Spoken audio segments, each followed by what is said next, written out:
Welcome back sa Martes Life ng inyong Martes na merchandiser sa araw na ito.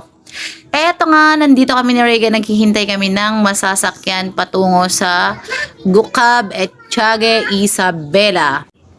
Dadalhin natin siya sa Gukab para makapag-duty ako kasi walang bantay si Regan.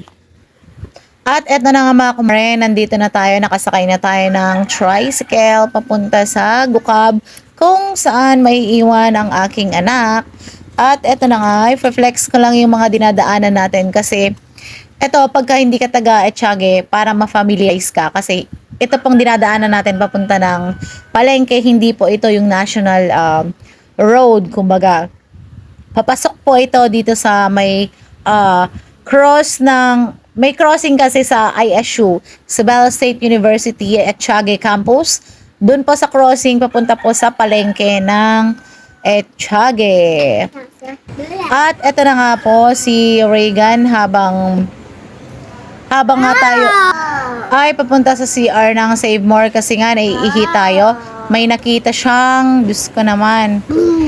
Ay, nagpabili na naman siya ng 39 pesos na inumin dito sa loob. Bago tayo makarating sa pupuntahan natin, gumasta na naman ang inyong kumare pero wala pang napupuntahan. So, napakahirap ng buhay ngayon mga kumare. At syempre, hands up nga sa mga nakaka-relate dyan. At eto nga, nandito na tayo sa Gukab. Ayan.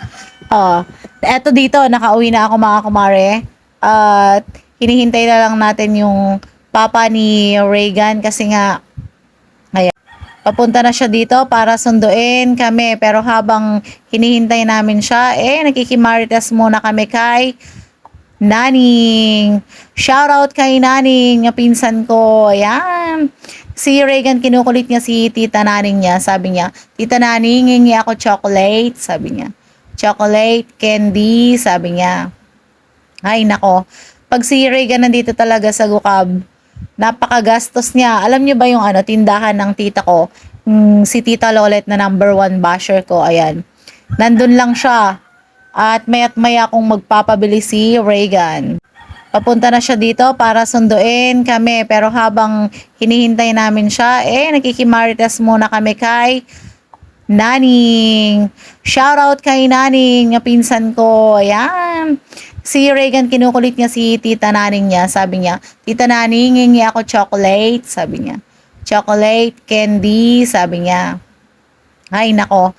Pag si Regan nandito talaga sa Gukab, napakagastos niya. Alam niyo ba yung tindahan ng tita ko? Si Tita Lolet na #1 basher ko. Ayan. Nandun lang siya. At maya't maya kung magpapabili si Regan. Kanina, nadat na namin si Naning na naghihimay ng pangulam nila, yung pechay at yung Hungarian sausage. Of course, makikikain na tayo ng isang kainan para naman makatipid tayo, charis.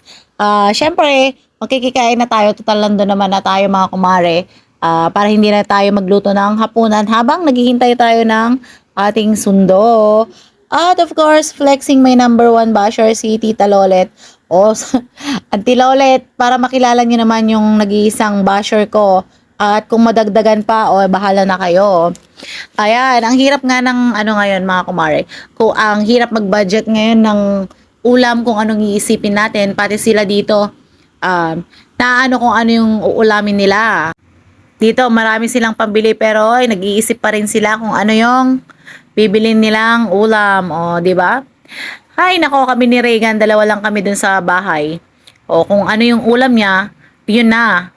Yan, napakahirap na pakainin ni Regan. Gusto niya ng puro sabaw. Ako naman, wala naman akong maisip na sabaw, kundi yung gulay o kaya noodles, yun lang. Pagka nandito si Ryan, siya naman ang nagluluto ng may sabaw para kay Regan. Siya, sige mga kumare, habang nagmamarites kami, marami na naman akong na-imarites sa inyo. So, let's end this video for now. Kung bago ka pa lang na makapanood ng aking video, please follow my page for more videos to come. See you! Bye-bye! Pinapapatay na kasi ni Tita Lolet yung video. Sabi niya patayin mo na, sabi niya kay Regan. Kaya ayan, tuloy si Regan to the rescue.